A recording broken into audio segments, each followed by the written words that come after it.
Frère prêcheur, prêtre catholique, je n'ignore évidemment pas les crises que traverse l'Église, ni son déclin numérique apparemment irrésistible en Occident. Mais ne nous a-t-on pas inlassablement répété que les religions prospèrent sur les désastres, sur le malheur, sur l'inexplicable? Je n'ai donc guère de soucis à me faire. S'il est vrai, comme on l'entend partout, que la foi a toujours fait bon ménage avec l'ignorance, que l'Église a su utiliser les peurs, qu'elle a fait son miel et ses choux gras de la décomposition de l'Empire romain ou des angoisses de la peste noire, qu'elle a su mettre à profit les tremblements de terre ou les orages de grêle pour culpabiliser les foules et les tenir à sa merci, en expliquant les catastrophes comme la punition divine des péchés des hommes, alors je n'ai clairement sur le plan professionnel aucun souci à me faire. Voici venir des temps très favorables pour mes petites affaires. Voici venir des temps difficiles pour le monde. Et frère Adrien poursuit. Pour le reste, malgré un tempérament foncièrement optimiste, j'ai peut-être quelques raisons d'être inquiet. Enfant de la tranquille Europe, arrivé à l'âge de raison quand le mur de Berlin s'effondrait, et avec lui le risque palpable de destruction nucléaire de l'humanité qui avait pu terrifier la génération de mes parents, je n'avais pas forcément le sentiment de grandir dans un univers apaisé. On y parlait sans cesse de crise économique, de chômage, de montée du racisme. La société avait ses fractures, ses violences, ses fragilités, mais au moins, il était évident pour moi, pour tous ceux qui m'entouraient, que nous avions passé un palier qui nous mettait à l'abri des maux incompréhensibles du passé. Quels sont donc ces maux? La guerre, la famine, les épidémies, qui n'avaient certes pas tout à fait disparu de la planète, mais qui ne se montraient plus que dans des régions éloignées, à l'état de reliques provisoires d'un temps heureusement révolu, où l'humanité ne savait décidément pas s'y prendre, d'une histoire qu'on pouvait bien regarder avec un brin de condescendance. Certains alertaient déjà sur les conséquences de notre mode de vie sur le climat, mais les prévisions qu'ils esquissaient paraissaient concerner un avenir si lointain qu'elles ne méritaient qu'une attention distraite face aux solides questions du présent. Avec un peu de cette rationalité scientifique qui manquait tant à nos ancêtres, nous avions trouvé les moyens de faire disparaître les malheurs d'autrefois et nous saurions bien faire face à ceux qui se présenteraient. C'est précisément ce monde-là, solide et rassurant, qui s'est effondré en l'espace de quelques années à peine sous les coups de boutoir d'improbables spectres moyenâgeux qu'on croyait exorcisés pour toujours.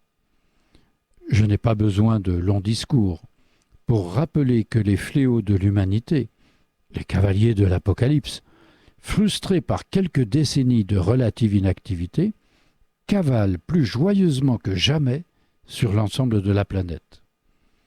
Alors que nous étions fiers d'avoir remporté grâce à notre médecine, d'ailleurs effectivement remarquable, l'interminable bataille que menaient contre nous depuis des millénaires germes et microbes, notre monde tout entier s'est trouvé frappé d'une immobilité sidérante pour s'efforcer de réduire les effets meurtriers d'un virus aussi nouveau, dit-on, que fulgurant. À peine semblions-nous avoir trouvé le moyen de nous accommoder au mieux de ces multiples variants que la guerre s'imposait à notre attention, dans sa version la plus grandiose, la plus brutale, celle qui flirte avec le conflit mondial et fait planer la menace de la destruction nucléaire totale. En attendant ces perspectives, les pénuries d'énergie et même de biens alimentaires commencent à se faire sentir jusque dans nos sociétés d'abondance et paraissent bien décidées à y rester durablement, évoquant les fantômes des grands cracks économiques qu'on espérait définitivement évanouis. Face à l'une ou l'autre crise, nous voudrions croire que ce ne sont là que des parenthèses, de brefs intermèdes d'instabilité avant que nous soit rendu notre monde d'avant, celui du progrès et de la sécurité. Mais Un été de sécheresse record, où l'on manque d'eau en Normandie ou aux Pays-Bas, où la source de la Tamise est à sec, où des dizaines de milliers d'hectares de forêt s'envolent en fumée, vient nous rappeler que nous ne vivons sans doute que les prémices des conséquences d'un changement climatique dont nous pensions naïvement il y a peu qu'il serait sans doute fatal aux ours blancs, mais qu'il épargnerait nos latitudes tempérées européennes. Nous commençons à comprendre. Les crues meurtrières succèdent aux brasiers. Les glaciers fondent et font s'ébouler les montagnes. Les rendements agricoles chutent. Les territoires côtiers sont engloutis. Des pays entiers deviennent des déserts. Des tensions autour des ressources en eau et en nourriture font craindre les conflits les plus impitoyables, ceux où l'on lutte pour sa survie et que l'on craint. Bref, nous pressentons tous que nous n'en avons pas fini avec les catastrophes. Le monde est devenu imprévisible et inquiétant. Alors, le mot de crise semble bien faible, tant nous l'avons employé en des époques où nous n'avions aucune idée de ce qu'il signifiait.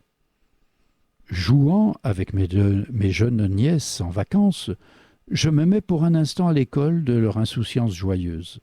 Mais, sitôt la partie de cache-cache achevée dans le jardin de leur grand-mère, jauné par la sécheresse, je ne peux m'empêcher de penser avec inquiétude, non pas au monde dont elles hériteront adultes, mais bien à celui où elles grandissent dès à présent, pressentant que ce ne sera pas tout à fait le même que celui où j'ai eu la chance d'apprendre à faire du vélo. Être chrétien ou religieux ne suffit pas à effacer mon inquiétude devant cette irruption somme toute assez soudaine du tragique dans notre monde, ou du moins dans mon univers. Je n'attends évidemment pas de Dieu de solution magique à ces difficultés dont nous sommes, pour une bonne part au moins, collectivement responsables. Mais pour autant, je n'ignore pas que la foi chrétienne ne nous laisse pas tout à fait démunis face à ces catastrophes accumulées et qu'elle nous propose au contraire des ressources certainement sous-estimées et bien peu prises en compte par les croyants eux-mêmes. Il est vrai qu'elles ont quelque chose d'un peu étonnant à première vue. La Bible a ainsi développé un genre littéraire précisément pour les temps de crise, ce genre qu'on appelle apocalyptique, d'un mot grec qui signifie « révélation », car il s'agit pour les auteurs de ces écrits de révéler les mystères cachés sous les apparences des événements du monde. Alors le mot peut faire peur, et les textes apocalyptiques plus encore. Si pourtant ils sont une lecture pour temps de crise, alors peut-être est-il plus que jamais le temps de les lire. Que penser de ce genre littéraire ? Eh bien, la réponse du frère Adrien dans son introduction est très précise. Il est apparu dans les derniers siècles avant l'ère chrétienne, et il est souvent déroutant. C'est à travers des images généralement cosmiques, grandioses, parfois traversées de monstres bizarres et de considérations numériques incompréhensibles, qu'ils prétendent livrer le secret, la clé des crises que connaît l'histoire des hommes. Des textes apocalyptiques, on en trouve dans toute la Bible. Dans les livres les plus tardifs de l'Ancien Testament, comme celui de Daniel, et dans bien des livres du Nouveau, à commencer naturellement par le dernier de la Bible chrétienne, à l'interprétation notoirement difficile, qui apparaît comme un sommet du genre, au point qu'on le désigne comme le livre de l'Apocalypse. Mais on en trouve également des expressions dans les 4 évangiles, ces récits de la vie du Christ, qui les donnent à entendre de la bouche même de Jésus, et nous en rapporte un long discours clairement apocalyptique, tant il en reprend les thèmes. Alors quels sont ces thèmes ? L'attente impatiente de la fin du monde, une vision historique aux dimensions de l'univers tout entier, l'annonce de catastrophes et une ambiance dramatique. L'évangile de Marc, sans doute le plus ancien des 4, y consacre l'ensemble de son chapitre 13. Et c'est le seul véritable discours de Jésus que Marc, au style sobre et ramassé, est jugé nécessaire de nous transmettre. Dans toute autre circonstance, une phrase ou deux du maître semblait suffisante, mais il fallait nécessairement garder une mémoire plus précise, plus complète, de l'enseignement du Christ relatif à la fin des temps. Les autres évangélistes reprendront ce discours, y ajoutant des détails, mais Marc s'efforce d'aller toujours à l'essentiel. C'est donc par lui qu'il faudra commencer. Jésus, monté à Jérusalem pour la fête de la Pâque, a été accueilli joyeusement par la foule à son entrée dans la ville quelques jours plus tôt. Mais la tension avec les autorités religieuses et politiques de son temps est à son comble. Son enseignement dans la ville sainte est marqué par un sentiment d'urgence. Dans quelques jours à peine, et il le sait, il sera arrêté, torturé, mis à mort. Il n'y a plus de temps à perdre. La croix étend déjà son ombre tragique sur la bonne nouvelle dont le monde a plus besoin que jamais.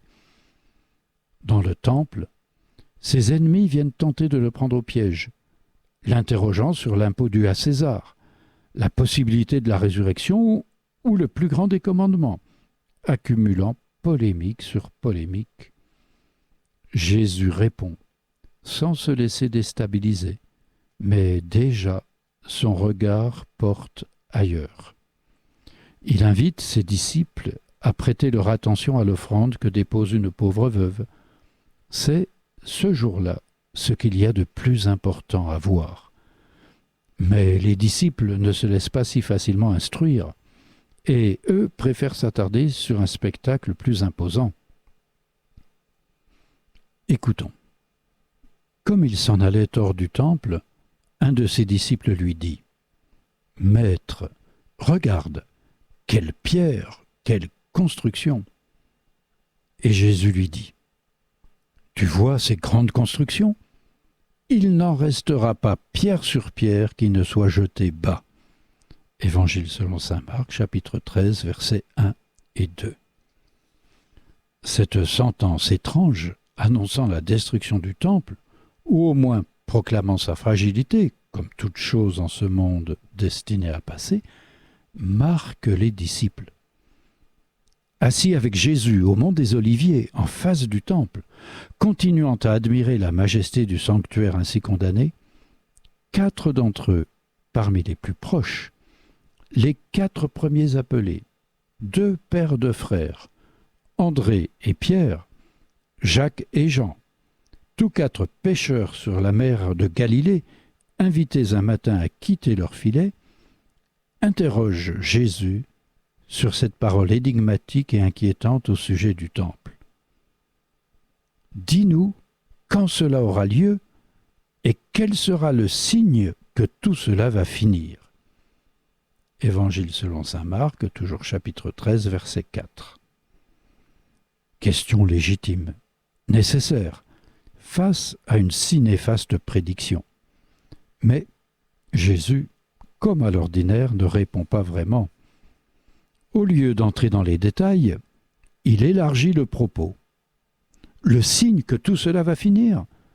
Jésus fait mine de comprendre qu'on parle non pas du temple, mais de l'univers. Que tout cela, c'est tout court, c'est le monde entier. Et voilà qu'il délivre à ses 4 disciples un long discours apocalyptique où, du temple qui était le sujet initial de leur demande, il ne sera plus question. Écoutons-le. Alors Jésus se mit à leur dire « Prenez garde qu'on ne vous abuse. Il en viendra beaucoup sous mon nom qui diront « C'est moi », et ils abuseront bien des gens. Lorsque vous entendrez parler de guerre et de rumeurs de guerre, ne vous alarmez pas. Il faut que cela arrive, mais ce ne sera pas encore la fin. On se dressera en effet nation contre nation et royaume contre royaume. Il y aura par endroits des tremblements de terre, il y aura des famines. Ce sera le commencement des douleurs de l'enfantement. Soyez sur vos gardes. On vous livrera au Sanhédrin. Vous serez battus de verges dans les synagogues, et vous comparaîtrez devant des gouverneurs et des rois à cause de moi pour rendre témoignage en face d'eux. Il faut d'abord que l'Évangile soit proclamé à toutes les nations, et quand on vous emmènera pour vous livrer, ne vous préoccupez pas de ce que vous direz, mais dites ce qui vous sera donné sur le moment. Ce n'est pas vous qui parlerez, mais l'Esprit Saint. Le frère livrera son frère à la mort, et le père son enfant. Les enfants se dresseront contre leurs parents et les feront mourir. Et vous serez haïs de tous à cause de mon nom, mais celui qui aura tenu bon jusqu'au bout, celui-là sera sauvé. Marc, chapitre 13, versets 5 à 13. Après cette annonce des premières douleurs de l'enfantement, poursuit notre auteur, frère Adrien, ces premières douleurs qui passeront par des guerres, des tremblements de terre et des famines, mais aussi pour les chrétiens par des persécutions terribles, Jésus décrit un événement mystérieux, mais redoutable, qui semble devoir s'abattre sur la Judée, qu'on désignera par le mot rare en français de tribulation. Écoutons à nouveau. Lorsque vous verrez l'abomination de la désolation installée là où elle ne doit pas être, que le lecteur comprenne, alors que ceux qui seront en Judée s'enfuient dans les montagnes, que celui qui sera sur la terrasse ne descende pas pour rentrer dans sa maison et prendre ses affaires, et que celui qui sera au champ ne retourne pas en arrière pour prendre son manteau. Malheur à celles qui seront enceintes et à celles qui allaiteront en ces jours-là. Priez pour que cela ne tombe pas en hiver, car en ces jours-là, il y aura une tribulation telle qu'il n'y en a pas eu de pareille depuis le commencement de la création qu'a créé Dieu jusqu'à ce jour, et qu'il n'y aura jamais plus. Et si le Seigneur n'avait abrégé ces jours, nul n'aurait eu la vie sauve, mais à cause des élus qu'il a choisis, il a abrégé ces jours.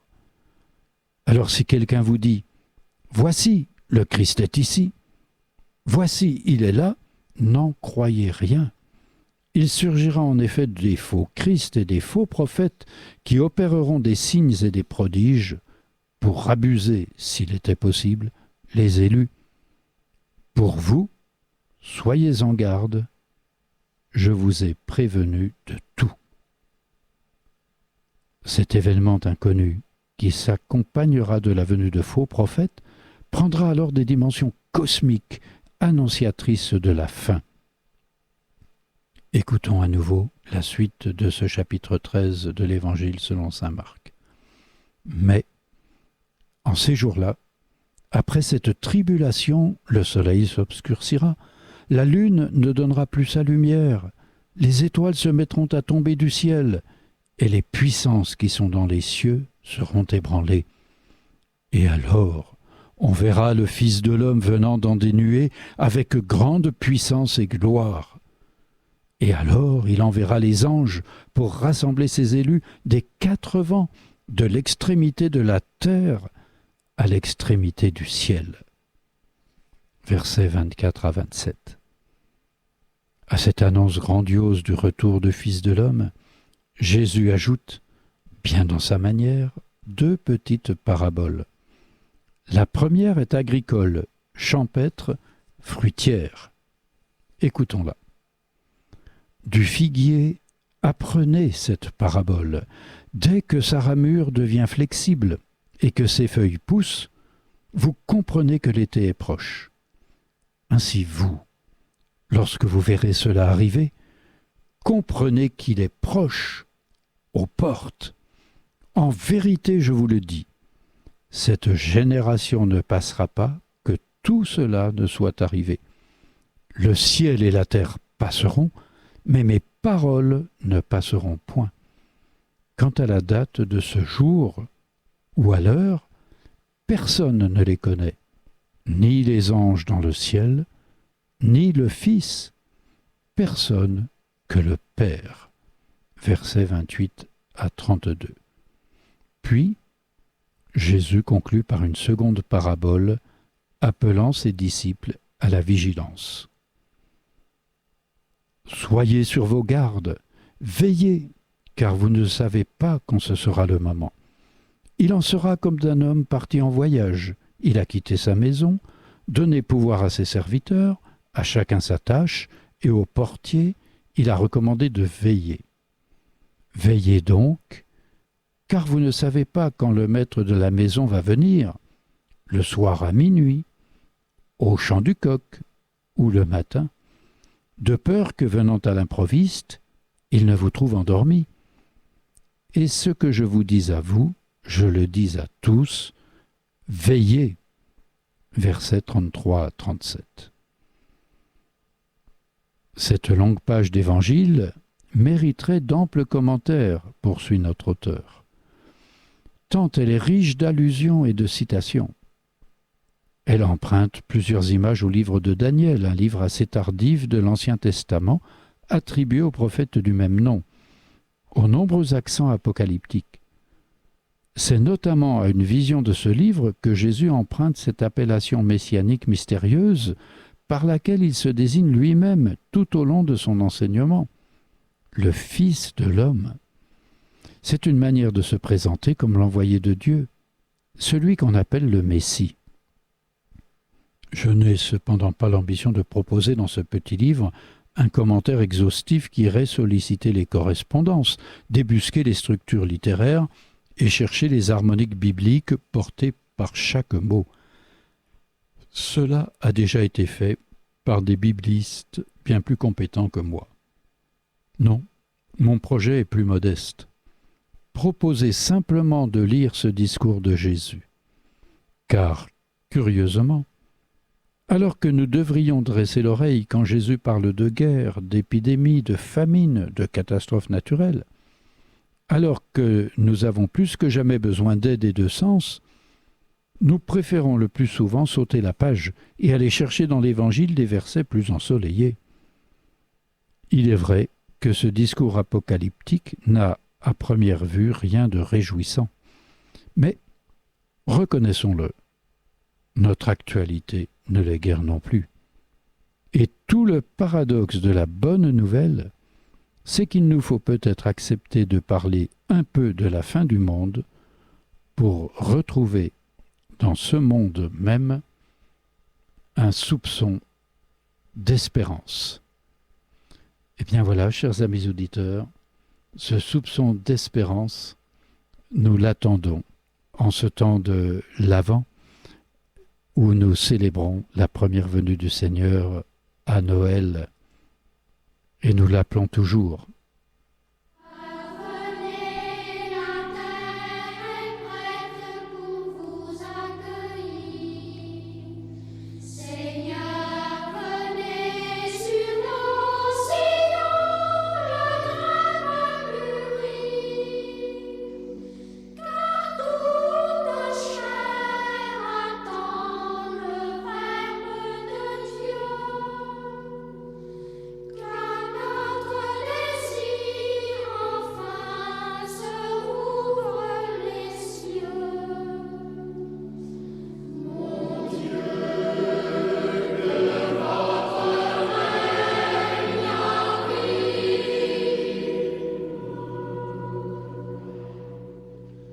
Seigneur, venez, le pain nous manque et nos âmes ont faim. Seigneur, venez, la table est mise pour le festin. Que votre corps nous soit la force du jour. Que votre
Dieu, que votre règne arrive, que votre seconde venue, lors de la parousie, arrive. Alors nous retrouvons notre livre présenté ce soir dans ces textes du Magistère, le texte d'un dominicain, frère Adrien Candiard, qui est présent au couvent du Caire. Quelques mots avant l'Apocalypse, lire l'Évangile en temps de crise. Nous en arrivons donc, après l'introduction, à sa première partie. 70 après Jésus-Christ. Au terme d'une guerre d'une rare violence, les légions romaines ont écrasé l'âpre résistance des Judéens. Pour parachever leur victoire, elles entreprennent de détruire l'immense temple de Jérusalem, siège du Dieu terrible et mystérieux, au nom duquel les révoltés ont combattu avec tant d'énergie. Restés autant que possible à l'écart des combats, les membres des premières communautés chrétiennes de Palestine ne voient pas sans émotion la formidable logistique impériale démanteler le sanctuaire, car ils se souviennent de cette parole de Jésus. Il n'en restera pas pierre sur pierre. Ils n'ont pas davantage oublié qu'à une question posée par ses disciples sur cette destruction annoncée du temple, le Christ a répondu par un long discours sur la fin des temps. Les guerres, les famines, ne viennent-ils pas de les vivre dans toute leur dureté ? La révolte juive n'a-t-elle pas donné lieu à la multiplication des faux messies autoproclamés ? La grande tribulation de la Judée annoncée par Jésus n'est-elle pas justement cette invasion ? Et la mystérieuse abomination de la désolation, n'est-ce pas les idoles que les Romains ont apportées jusque dans le lieu saint ?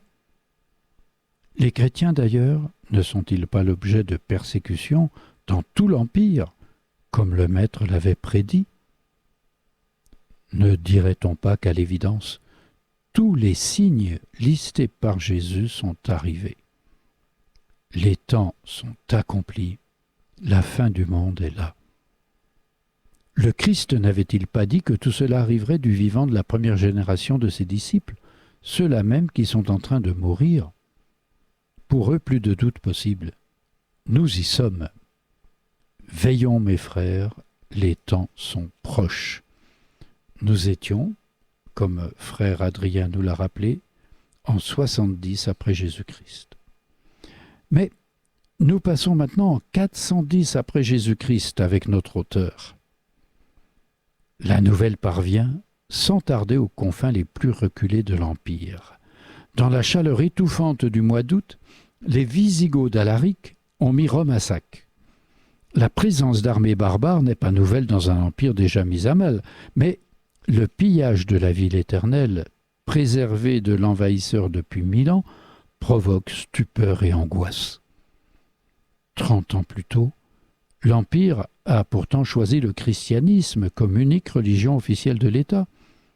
Eh bien voilà le résultat de l'abandon des dieux de la cité. Se lamentent quelques vieilles familles patriciennes restées fidèles à l'ancien culte devant ce désolant spectacle de la ruine de la capitale, la Rome impériale. Parmi les chrétiens, l'incompréhension domine. Pourquoi l'Empire s'effondre-t-il précisément quand il se met au service du projet de Dieu ? Mais parmi eux, certains savent à quoi s'en tenir. Nous voilà arrivés à la fin des temps, disent-ils. Les signes sont sans ambiguïté. Jésus n'avait-il pas dit qu'il fallait que l'Évangile parvienne d'abord aux extrémités de la terre ? Voilà qu'avec la christianisation de l'Empire, la bonne nouvelle est arrivée aux limites du monde de l'Empire. En s'attaquant à la Rome chrétienne, les barbares ont, sans le savoir, engagé le combat final, celui de la grande tribulation annoncée, qui s'achèvera par le retour du Christ. Oremus fratres, prions frères, nous y voilà.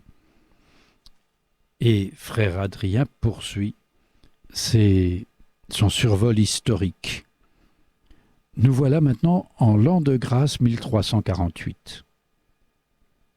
Partie des steppes d'Asie, la maladie a ravagé des empires entiers avant d'atteindre la chrétienté.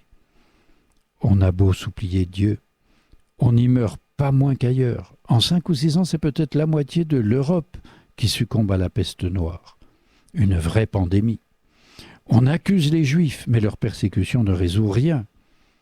Cette calamité d'une extrême violence vient frapper un monde déjà ravagé par la guerre, notamment cette guerre franco-anglaise, dont on ignore encore qu'elle durera plus de 100 ans.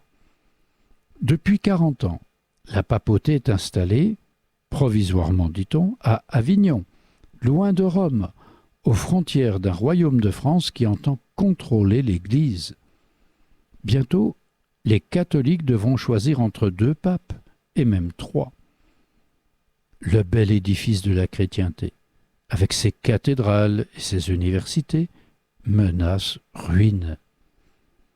Alors des compagnies de pénitents entreprennent de demander à Dieu pardon pour les péchés du monde, alors qu'à l'évidence, tout indique que le retour du Christ est là, à notre porte. Revenez à Dieu et faites pénitence, le jugement final commence. Après ces 3 références historiques, notre auteur nous avertit. Il serait facile de poursuivre et de compléter cette brève énumération historique, car il n'est guère d'époque, au fond, où personne ne se soit cru contemporain de la fin des temps. Les grandes catastrophes semblent propices à convaincre de plus grand nombre, mais chaque siècle, chaque climat, voit éclore de petites sectes apocalyptiques, du montanisme antique aux forcenés américains dont les médias se font parfois l'écho, innombrables confettis aux doctrines et aux pratiques diverses, présents également dans le monde musulman, sans doute également dans bien d'autres cultures dont j'ignore tout, et qui ne partagent guère qu'une chose, leur commune et évidente erreur. Car la fin des temps ne s'est pas encore accomplie, malgré leurs croyances. Il est clair, poursuit-il, que tous ceux qui ont jusqu'à présent annoncé l'imminence de la fin du monde se sont toujours trompés. Même ceux qui avaient en apparence le plus de bonnes raisons d'y croire, comme dans les circonstances qu'on vient rapidement d'esquisser, eh bien ceux-là ont eu tout faux. Le monde a continué sa course folle, sans paraître se soucier de leur vaticination messianique. Point d'exclamation. Voilà qui peut, à bon droit, lasser la patience des plus résilients. S'il y a toujours des illuminés qui annoncent avec assurance avoir déchiffré tous les signes et pouvoir prédire la fin des temps pour une date toute proche, vous et moi, gens naturellement raisonnables et prudents, hésiterons avant d'ajouter notre nom à une liste dont les membres se sont absolument tous trompés. Bien sûr, nous savons que, puisque cela finira certainement par arriver, une génération pourra le dire à bon droit. Mais pourquoi faudrait-il que ce fût la nôtre, quand tous ceux qui l'ont cru jusqu'à présent ont fait fausse route? Le calcul des probabilités n'est guère favorable aux prophètes de l'Apocalypse. Il faudrait pour nous convaincre de sacrées bonnes raisons. Et il y a plus encore. Nous sommes également devenus réticents, à juste titre sans doute, à voir en Dieu la cause unique des événements du monde. Prétendre donner une explication théologique aux épidémies, aux guerres, aux intempéries, cela nous rappelle furieusement des âges peu glorieux où la foi faisait trop bon ménage avec l'ignorance des mécanismes véritables, où c'est à la prière et au culte qu'on confiait les inévitables incertitudes de l'agriculture, où un tremblement de terre était l'occasion, pour un prédicateur, d'inviter les hommes à se repentir de leurs péchés qui, provoquant la colère du Créateur, avaient entraîné ce malheur en guise de châtiment divin. Le développement des connaissances scientifiques, rendant moins merveilleux nombre de phénomènes, ce qu'on a appelé par ailleurs le désenchantement du monde, a fait heureusement sortir les catastrophes naturelles du rayon des manifestations surnaturelles de la puissance divine. La tectonique des plaques a dépouillé Dieu d'une bonne partie de l'arsenal qui pouvait nous tenir en respect, ce dont on devrait se réjouir, car cela le faisait davantage ressembler à Jupiter, agitant son foudre, qu'au Dieu de Jésus-Christ. Mais, pour notre auteur, ce désarmement s'est accompagné d'un curieux renversement. Quand un terrible tremblement de terre détruit la ville de Lisbonne le jour de la Toussaint 1755, tous les ingrédients devaient être réunis pour amener les gens, comme par le passé, à demander pardon à Dieu pour leurs nombreuses fautes. L'intensité du séisme, suivie par un tsunami de grande ampleur et de nombreux incendies, le nombre incroyablement élevé de victimes, peut-être jusqu'à 100 000 morts, qui plus est le jour d'une solennité religieuse, celle de la Toussaint, tout invitait à voir dans la catastrophe le signe évident du courroux divin. En ce siècle des Lumières, pourtant, nous sommes au XVIIIe siècle, en 1755, on va plutôt s'efforcer de rechercher une explication scientifique satisfaisante au phénomène. Commencent alors les études qui conduiront à la sismographie moderne. Bien plus qu'un retour à Dieu, c'est un dépassement des explications théologiques qui se produit. Mais Dieu n'est pas pour autant oublié. Au lieu du fauteuil du terrible juge, il occupe désormais la sellette de l'accusé. S'il laisse se produire de telles catastrophes, comment peut-on affirmer qu'il est bon? N'est-ce pas au contraire la preuve de sa méchanceté, ou plus probablement encore de son inexistence? Les malheurs du monde ne provoquent plus la soumission, mais la révolte. Loin de demander pardon à Dieu pour leurs péchés, c'est désormais à Dieu que les hommes demandent des comptes. Face à ces attaques, les croyants font profil bas. Ils trouvent eux aussi bien commode d'attribuer la responsabilité des catastrophes à des causes naturelles. La science offre des explications tout à fait convaincantes et le péché n'a donc rien à voir là-dedans. Sortir Dieu de ce genre d'événements catastrophiques convient finalement très bien à tout le monde, croyant et non croyant. C'est ainsi que peu à peu, nous avons abandonné les explications théologiques. Alors que pendant des siècles, les processions et les vœux à la Vierge avaient constitué l'essentiel de la politique sanitaire face aux épidémies, la pandémie de Covid-19 a montré qu'à l'évidence, nous avions changé d'époque. On ne s'est guère avisé dans l'Église catholique d'y donner à voir le châtiment divin des errements de notre époque. Au contraire même, une explication de ce genre aurait paru aux chrétiens bien indigne de Dieu et très éloignée de l'Évangile. Chacun a pu prier, bien sûr, pour la guérison d'un proche ou même pour la fin de l'épidémie, mais personne ne s'est hasardé, dans les débats sur la responsabilité du pangolin ou des laboratoires chinois, à proposer le bon Dieu pour allonger la liste des suspects. Quand la biologie fait le travail, la théologie est inutile. Et notre auteur poursuit. Au terme de cette lente évolution, qui a permis de cesser d'employer Dieu comme le joker de notre ignorance, comme l'explication de tous les phénomènes mystérieux, maintenant que nous avons cantonné Dieu aux seules limites de la vie spirituelle, nous voilà un tantinet encombré par les grandes fresques apocalyptiques de la Bible, qui, elles, donnent à voir un Dieu intervenant dans l'histoire, et où les grandes catastrophes cosmiques sont davantage des événements de l'histoire du salut que des épisodes destinés à la curiosité des astronomes ou des scientifiques. Sans doute, est-ce précisément à cause de cet embarras grandissant que nous sommes parvenus, au fil des siècles, à ne plus lire le discours apocalyptique de Jésus. On ne l'a pas supprimé des Bibles, bien sûr, et on ne se prive même pas de le lire le dimanche à la messe, au début de l'Avent, ce que nous faisons. Mais nous avons trouvé quelque chose, poursuit notre auteur, de bien plus efficace que ce genre de censure vulgaire consistant à cacher un texte. Nous avons au contraire réussi, tout en l'ayant littéralement sous les yeux, à ne plus l'apercevoir au prix d'une gymnastique intellectuelle astucieuse. Depuis que je dis m'intéresser à cette page d'Évangile, je rencontre autour de moi, jusque chez les plus réguliers des catholiques pratiquants, une certaine perplexité.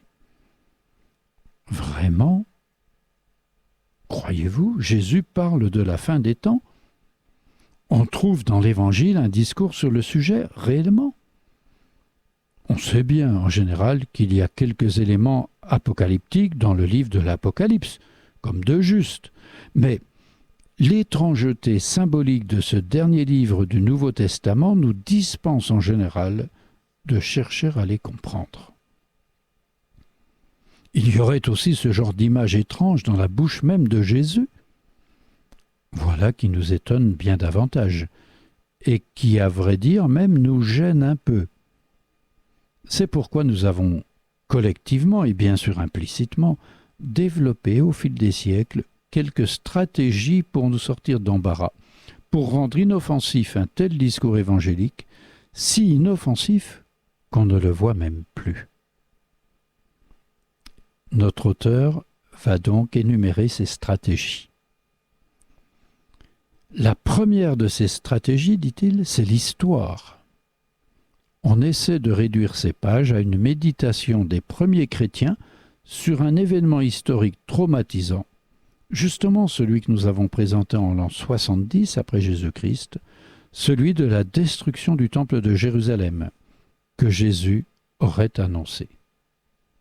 Mais cette stratégie se heurte à bien des difficultés, dont la première est que, mis à part la réponse de Jésus à ses disciples sur ce temple dont bientôt il ne restera pas pierre sur pierre, le discours apocalyptique de Jésus n'évoque ensuite jamais clairement ni le temple, ni sa destruction. Alors il est bien question d'une tribulation en Judée, mais les rapprochements que l'on peut opérer avec la ruine du temple par Titus reposent sur des allusions si vagues qu'elles en deviennent bien improbables. On est donc bien loin d'une méditation théologique après coup sur le sens de cette catastrophe. Rien ne vient confirmer cette lecture qui aurait pour effet de ne voir dans la parole de Dieu qu'une réalité morte, un témoin du passé qui n'a rien de plus à nous dire qu'un vestige archéologique. Il y a encore d'autres stratégies. Et l'autre stratégie que nous avons collectivement mise en œuvre pour désamorcer cette dérangeante page d'Évangile est plus convaincante. Il s'agit de spiritualiser le discours de Jésus, c'est-à-dire d'interpréter les catastrophes historiques et cosmiques qu'il présente comme une manière imagée de décrire notre vie intérieure personnelle, avec ses difficultés, ses angoisses, son péché. Le retour annoncé du Christ à la fin des temps serait seulement une façon d'évoquer notre propre mort, la fin de notre vie. Alors cette lecture est loin d'être illégitime, et elle est d'ailleurs dans son principe fort traditionnelle, à la condition toutefois de ne pas se présenter comme exclusive. Il se peut bien, nous dit frère Adrien, que la désolation du monde soit aussi celle de l'âme. Mais on ne peut réduire la foi chrétienne à une réalité purement individuelle, sans lien les uns avec les autres. Dieu n'a pas en vue seulement mon salut, ma consolation, mon pardon. Ce qu'il veut sauver, consoler, pardonner, c'est un peuple entier, pas des monades déconnectées. Il se présente sans cesse comme le Dieu de l'histoire, et pas seulement comme le Dieu de l'intime. Il parle au plus secret du cœur, mais il se révèle aussi avec force au Sinaï ou sur le mont des Béatitudes. Il sait se faire discret, mais il sait aussi sauver son peuple de l'esclavage d'Égypte à main forte et à bras étendus. Il ne s'intéresse pas seulement aux âmes, mais encore à l'ensemble de cette création qui est son œuvre. Il est tentant, bien sûr, de présenter le christianisme comme un déisme purement spirituel, débarrassé de cette annonce eschatologique qui peut paraître bizarre ou peu raisonnable à nos contemporains. Mais c'est bien prendre le risque de le dénaturer profondément, car un fait demeure, et ce fait est difficilement contestable. Jésus a annoncé son retour à la fin des temps, et ce retour est un événement pour la création tout entière. Le paradoxe, c'est que ces stratégies de neutralisation de l'encombrant discours apocalyptique sont à peu près parvenues à leur fin précisément quand le réel nous rattrape, quand il devient plus difficile que jamais de relire ce discours sans penser justement à notre actualité. Notre monde, oui, notre monde est menacé maintenant par la destruction nucléaire. Le changement climatique entraîne déjà des épisodes dramatiques. Et ils ne sont que l'avant-goût des catastrophes naturelles et humaines qui nous attendent. Et on voudrait réduire la foi chrétienne à un exercice de méditation individuelle, à une concurrente des méthodes de développement personnel ou à un ensemble d'injonctions moralisatrices sur la sexualité. Quelle erreur! La parole de Dieu nous laisserait sans ressources face à des périls mortels pour l'humanité entière. Le risque que l'on fait courir à la parole de Dieu quand on la prive de toute portée réelle sur la marche du monde, c'est bien celui de l'insignifiance. La foi chrétienne ne saurait être un luxe pourtant calme, un petit supplément d'âme sympathique qu'on pourrait convoquer une fois les questions sérieuses réglées, une fois les menaces écartées grâce à l'intervention des véritables experts, ce qu'on appelle géopoliticiens, climatologues, épidémiologistes ou encore éditorialistes, évidemment, pourvus de toutes les compétences, n'est-ce pas? Non, si la parole de Dieu n'a rien à nous dire dans des situations dramatiques, comme ces périls auxquels nous faisons aujourd'hui face, alors elle n'a aucun intérêt. La question de foi est au vrai vertigineuse au sens propre. Quelle place sommes-nous prêts à lui accorder, à cette parole de Dieu, quand les choses deviennent sérieuses, quand les questions sont vitales, quand la mort menace? Notre actualité dramatique, tragique même, nous pousse à relire ce discours de Jésus et à redonner à Dieu une place dans l'histoire du monde. Mais réfléchissons bien. Notre auteur nous pose la question. Est-il possible de le faire sans devenir une secte d'illuminés, jetant à la face du monde de lugubres prophéties sur l'imminence de la fin des temps? Sommes-nous contraints de choisir entre l'insignifiance et l'hystérie? Voilà la question. Y a-t-il une façon chrétienne de s'interroger sur la situation dramatique de notre monde? Et cette façon chrétienne de le faire, pour notre auteur, c'est la seule qui nous permettra de relancer, redonner vie à l'espérance dans ce monde guetté par le désespoir.